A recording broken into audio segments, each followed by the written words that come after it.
Next, I want to share some thoughts about features we expect to see in highly competitive proposals. Some of the qualities we already seek in our research grants. The qualities related to the partnership work, capacity building activities, and institutional change, however, are unique to the Institutional Challenge Grant and may require more thought. I'm going to share just a few ideas, and I encourage you to look carefully through the application guide for a listing of the qualities we expect in your applications, as well as the selection criteria that appear towards the end of the guide. First, I've spent a bit of time today talking about research practice partnership and the plan for building a sustained research practice partnership is critical. A couple of features we would really appreciate seeing is your deep engagement with the literature as it related to partnerships that promote the use of research evidence. There's been work, some of it supported by our own foundation, that has studied research practice partnerships. Cynthia Coburn's work, for example, or Larry Palinkas, and these are good places for starting to think about the kinds of qualities and working relationships you may need to have in place to build a successful partnership. There must also be evidence of the public agency or nonprofit's commitment to the partnership and to use the research. This is not simply a piece of paper that says we support the partnership, but it must demonstrate their active engagement of every step of the way in the agenda setting, in the consultation for the work, and how the findings from the research will be used either in decision-making, in practice. And as I mentioned earlier, we expect the partnership to sustain beyond the life of the grant. With regards to the research agenda to reduce inequality in youth outcomes, the research questions and findings must significantly advance the public agency or nonprofit organization's effort to reduce inequality. We're talking about value added, and you must make the case for why the research you're proposing is important for the public institution. In addition to being relevant, the research must also be rigorous, that is, demonstrate mastery of related theory and empirical work, and propose high-quality methods that are well aligned to support the project's goals. It goes without saying that the proposed research must also be consistent with the Foundation's interest in reducing inequality. The success of the partnership and research depends on the capacity of the partners to collaborate and use high-quality research. Therefore, please think carefully about how you're going to develop the capacity of the fellows and the agency or nonprofit partners to collaborate with each other and to use the research evidence. This involves presenting the criteria that ensure fellows have the requisite skills to carry out the proposed work. We often hear questions about whether the fellows have to be selected at the time of the application, and that's not necessary. But at a minimum, we want to know what your criteria are for vetting applicants or candidates for their ability to conduct the research, engage successfully with the leadership and staff from the public agency or nonprofit, and to communicate with the broader research community.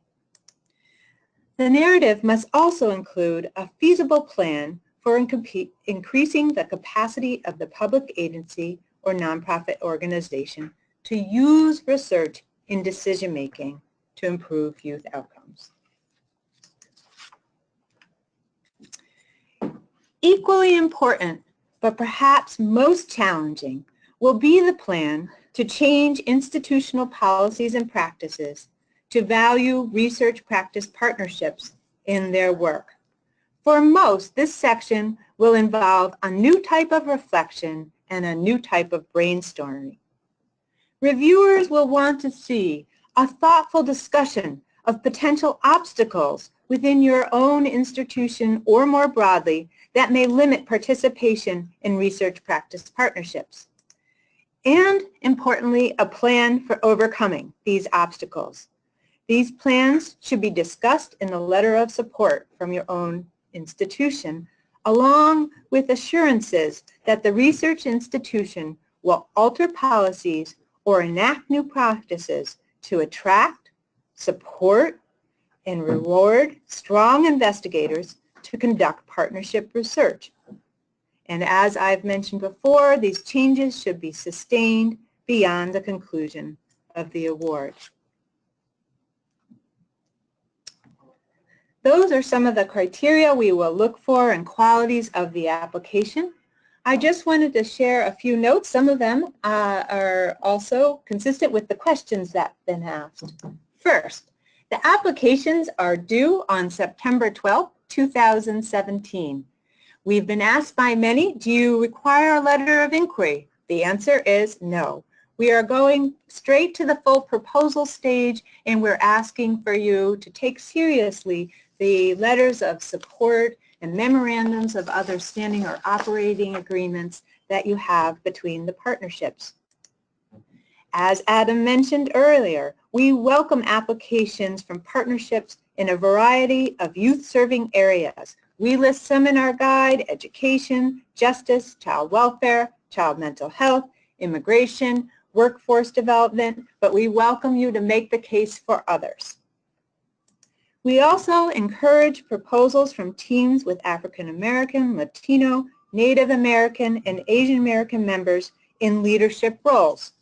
We define leadership roles as the project's principal investigator and the lead from the public agency or nonprofit organization. Finally, I'd like to spend the last few minutes sharing a few resources from our site. These all can be found there, but I want to point them out to you. First, there's an institutional challenge grant application guide, and Billy's including some of these links in your chat box. There are some examples that we have developed of what a partnership and the work they do might look like, and some of the institutional change that may occur over the course of the award. We have at the foundation developed a section within our website on research practice partnerships, which I'm going to walk through. And there's also related essays and articles by staff and grantees. First, I point you to the examples that are hosted, that are on the website, and the link where you can find them. Again, these are intended to be illustrative, they're hypothetical. We have not funded something yet, but they're a good place to start your ideas. As I was writing them, you may be interested to know that it takes a lot to attend to the 4 different challenges that we've laid out relative to thinking about the partnership, to building a research agenda, to thinking about the qualities of the fellows that you need to recruit, about the activities that support the partnership's work, and the kinds of institutional shifts we hope to see. As I mentioned, we also have a section devoted to research practice partnerships. This is a great resource. It was developed with the idea of education research practice partnerships in mind, but it has utility for a variety of partnerships. There are working examples and samples of memorandums and joint agreements, data sharing, there's some videos about communicating research findings, and considerations for staffing and funding. In addition, because we expect that these research proposals, there's research within the Institutional Challenge Grant, and they need to be deeply rooted in relevant literature. I also want to just call out 2 white papers that we've supported on research practice partnerships, one within school districts and the other in child mental health and child welfare. But as we were developing our guide, there are other researchers in the broader community that discuss partnerships within higher education, partnerships, and justice, and other spaces. Finally, from the information and the good questions you all submit today, we're developing some FAQs, some frequently asked questions, and we expect to have those posted on our website in the next 2 weeks. We're now going to pause and spend our last few minutes together taking questions that have been coming in from all of you, and then we will finish up. Thank you. So, Kim, first question is for our Senior Vice President, Vivian Tseng. All right. Because it's a challenging question, and so we wanted to take some time to think about it while you were speaking. We actually have several questions along these lines on a similar topic, and it's about what institutional changes are we really expecting from the research partner? I'm sure we want ambitious changes, but we also want them to be feasible. And so this is a challenge. If it were easy, we wouldn't be giving away the money. So, so this is a great question. I'm going to read one version of this question in full because I think it's thoughtful and useful, and then Vivian will take a shot at answering it. At what level do you expect the institutional changes in policy and practice to be? And this is speaking about changes in the research organization to value and appreciate and esteem the partnership-oriented research. For example, it may be very difficult for a single entity within an institution to make changes in promotion and tenure policies. But a center within an institution may be able to provide infrastructure that incentivizes, supports, and provides training for researchers at different levels to engage in partnerships and engage scholars. Vivian? Yeah. So this is a very difficult question. I think that this is the Foundation's first year offering this grant program, and so we will be learning a lot from the applicants who apply. And so at this point, what we're doing is trying to lay out in some broad strokes what our goals are, what our hopes are for the grant program. But we are very wide open to what applicants are going to propose to us. In many ways, we're excited and waiting to see what will be proposed. And as you said yourself, Adam, I think we are going to be looking for folks to propose something that feels ambitious enough to us to actually create some institutional change while understanding, feasibility issues. So I think what I would encourage applicants to do is to really start this by taking a good hard look at their own institutions. Where does the political will lie for this? What are the interests that different actors have? What has the institution already done along these lines? And so where is it at?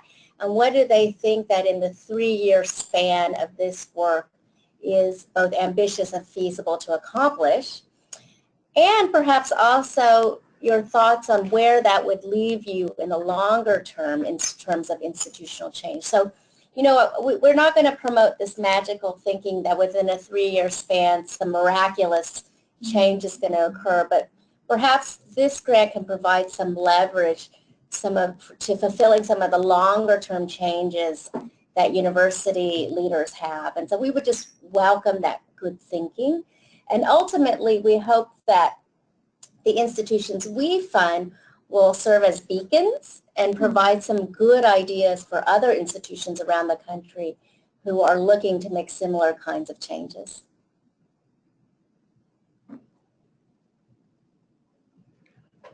Kim, on our website, you mentioned there are some examples. Is that right? Could you say a little bit about how potential applicants should think about those examples? Okay, I can also go.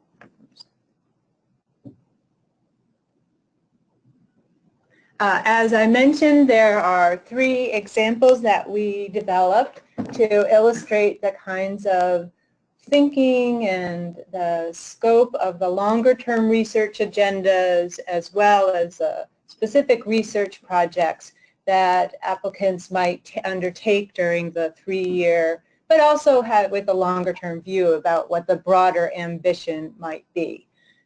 So these are on our website for you to look at, and again, they're just a 1-page kind of some ideas about what this might look like. They're intended as a starting point, a launching pad for developing your own good ideas, for just to stimulate some of the thinking that needs to go into the award, the application. Thank you. Today to introduce the Institutional Challenge Grant. As I said at the opening, we are very excited about this award, and as Vivian just reiterated, about what we might see. We're not quite sure what to expect, but we're very eager to lead the field, and particularly the research institutions, to think about better valuing research practice partnerships and producing and investing in research and the relationships and structures that are needed to produce research that's meaningful, relevant, and valued by public organizations, who in turn take up that research, are involved in its production, and use it in impactful ways. Thank you very much.